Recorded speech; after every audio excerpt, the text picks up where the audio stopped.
Everybody loves Wario. He's big, he's mean, he ain't that lean, and he's kind of been stuck doing microgames for the past decade.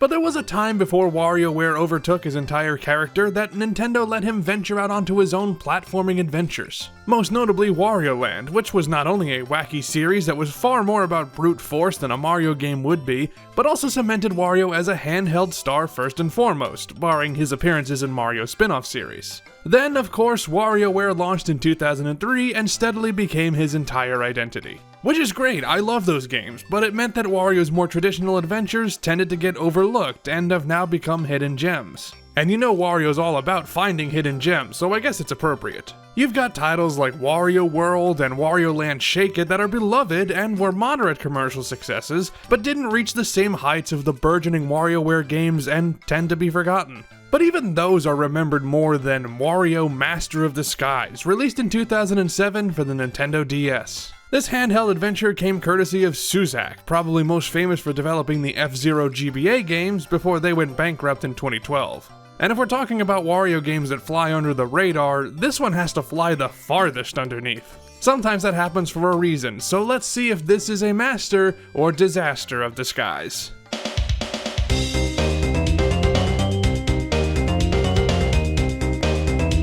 We start with Wario sitting at home watching TV with his surfing poster, dreaming about his next treasure heist. He happens upon a program called The Silver Zephyr about a master thief and jealously slobbers over the idea of having his own TV show where he gets the gold. And you know what? That's not a bad idea. Get this man a cartoon. Although Wario beats them to the punch, inventing a helmet that lets him enter the TV show himself, intent on stealing the spotlight and the riches. I do like how this plot kicks off because Wario is just watching TV. That feels very in character. Although I question his TV snack choices, the garlic is a staple and the chips make sense, but why would he ever have a banana in his house? You're gonna look at this man and his P&G ass and tell me he eats any kind of fruit? Get the fuck out of here. Also, I appreciate that this is probably the only Nintendo game to say the word boob, but feel free to fact check me on that. So Wario's in the TV dimension now, immediately Goomba stomping the Silver Zephyr, real name Count Cannoli, into submission and knocking the wand out of his hand. That's a sentient wand named Good Style, and he's now in Wario's possession, transforming the fat man into Thief Wario. With his new threads and a magic wand to boot, our yellow-clad Master Thief is off to steal all the world's treasures and gems. And he'll do so despite the awkward controls and movement. Just for the basics, Wario can run and jump with plenty of speed and agility as Thief Wario. You can also attack, but it's done by tapping the DS screen, because of course this game had to introduce forced-in touch controls. I don't always mind using the stylus, but it isn't integrated that well here. First off, attacking isn't great when you're in the middle of a level where you need to sprint around. You'd think that it'd also make using the face buttons a problem, but you can jump by pressing up so you can do all the movement in one hand, freeing up your other hand for the stylus, so that checks out. The biggest issue is not touching Wario when you attack though, and that's because of the disguises. You'll find gems throughout the adventure, all of which Good Style wants to eat, because if we've learned anything from Google's AI, eating rocks is healthy and cool. Some of those gems are disguise gems, which let Wario take on a form with unique abilities. They range from Dragon Wario to belch up flames, Arty Wario to draw blocks, and Cosmic Wario to shoot lasers.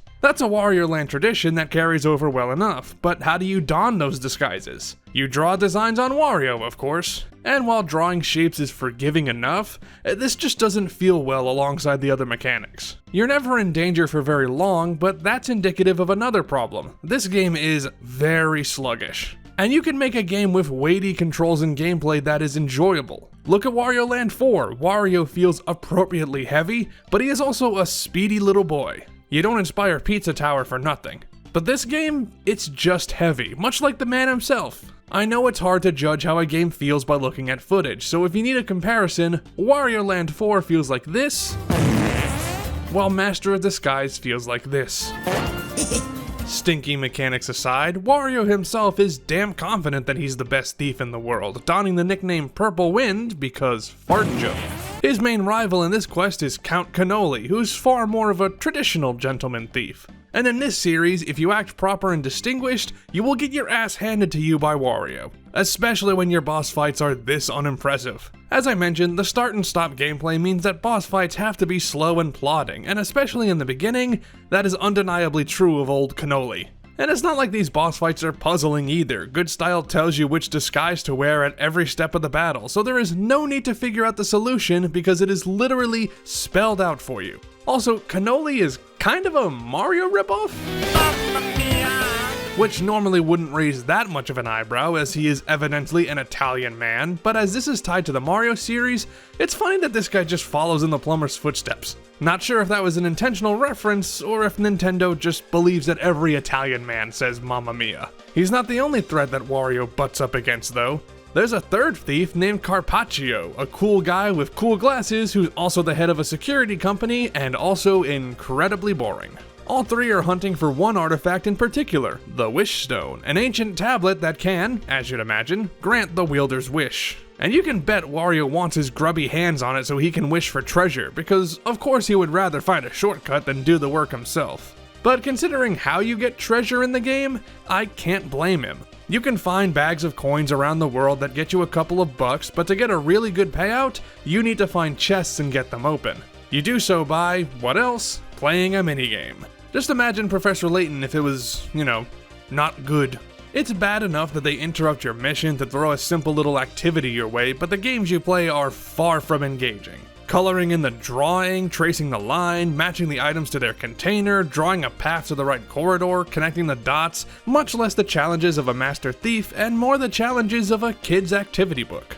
And you're doing these 8 to 10 times per level, grinding the game to a halt, which isn't hard to do considering its molasses gameplay speed. It's a far cry from the minigames in Super Mario 64 DS and New Super Mario Bros. At least those were fun, and more to the point, they are side content that thus becomes a fun bonus. Now, some of these chests contain quest-important items and can't be skipped, but you can technically ignore all the red chests that only contain optional treasures. Because what's the point? Seeing your money counter rise? Wario might care, but I don't. Getting a better rank? Sure, but that doesn't do anything. Getting a higher score for each level? Well, I'm not playing this again, so scratch that. Looking at the treasures in your collection and reading their info? Nope, although I do appreciate these sound effects.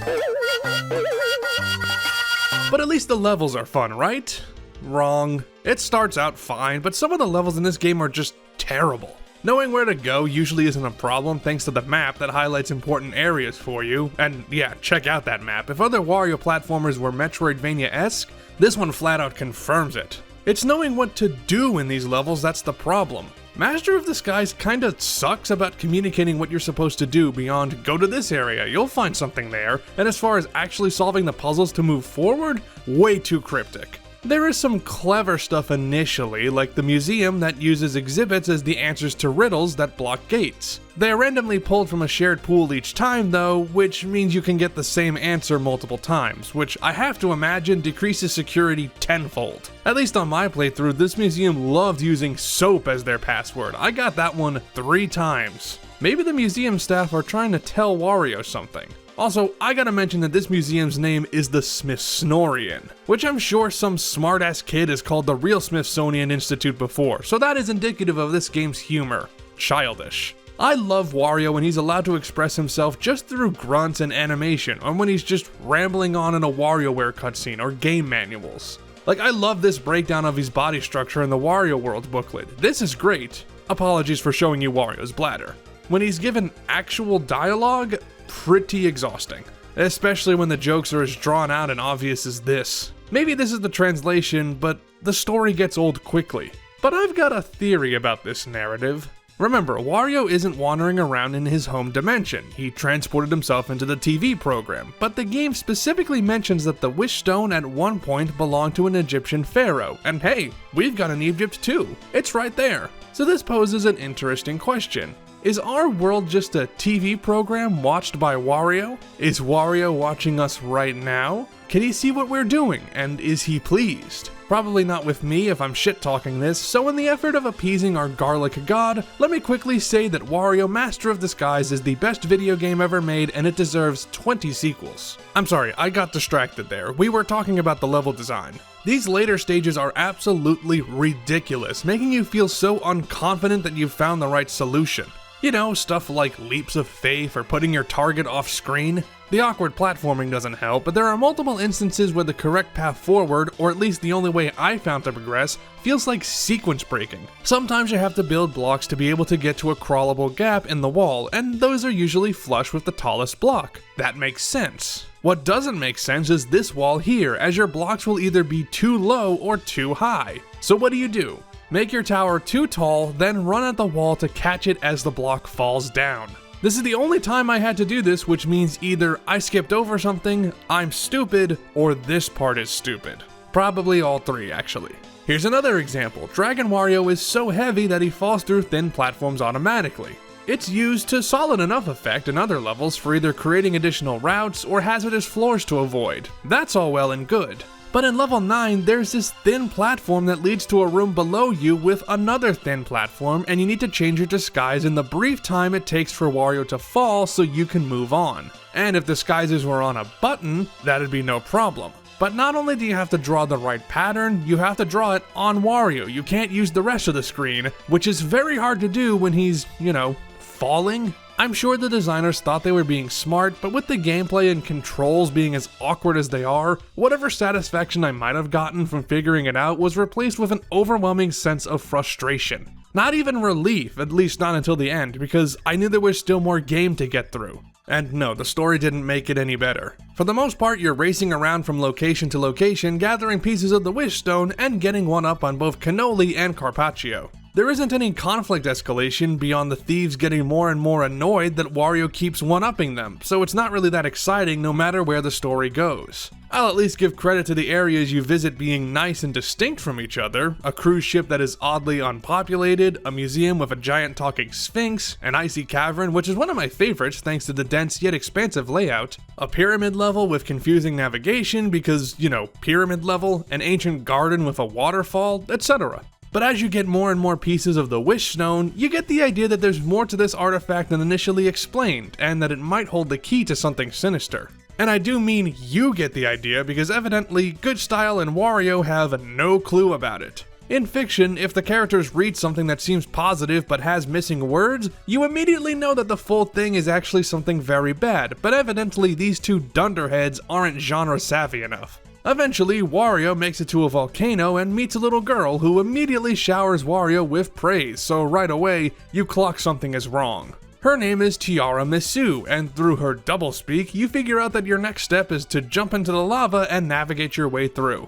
Yep, the water level is a lava level, which is pretty hilarious. Navigating through the magma with Captain Wario's submarine is fun, but it's all downhill from there. That's because you next head to a haunted castle where spirits impede your progress, and not only is this place huge, you've also got to turn on projectiles that make enemies able to hurt you, and they are not always positioned in friendly places. Not to mention the switches which require you to shoot a laser at a perfect angle to hit, and that is nearly impossible to do with the DS screen. That's not even talking about the boss battle against Stuffy the 64th, King of the Dolphins. I can't even get excited about the Nintendo 64 reference because this fight sucks. It has multiple phases and water that'll suck you out of each room, forcing you to start a phase again, and way too many things to juggle at once in order to deal damage. And it's another example of something that would absolutely be fine if the controls were better. It'd be involved but not overly hard. Every problem with this fight and every other fight is multiplied by being forced to switch between the stylus and D-pad.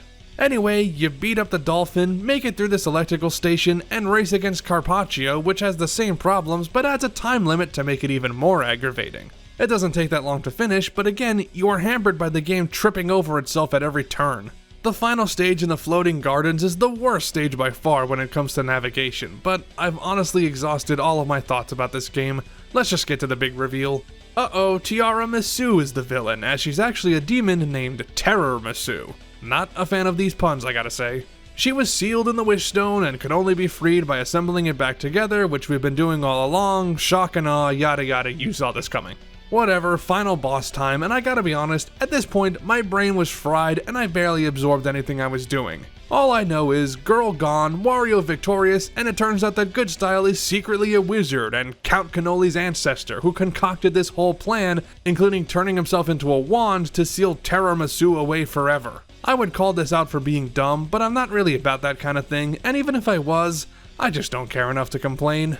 Well, I think we figured out why this game isn't remembered that fondly. Master of Disguise had potential at its conceptual phase, but so much of it was squandered by falling into the usual traps you see when designing for the DS. And I'm not disparaging the console, it had some great games, many of which utilized the touchscreen and buttons to great effect, or at least supplemented any hardware design issues with excellent gameplay. Master of Disguise did not, and if the unpolished gameplay didn't turn me away by the end, then the annoying writing and characters would. The best thing I can say about this game is that I finally played it, so I can put it behind me.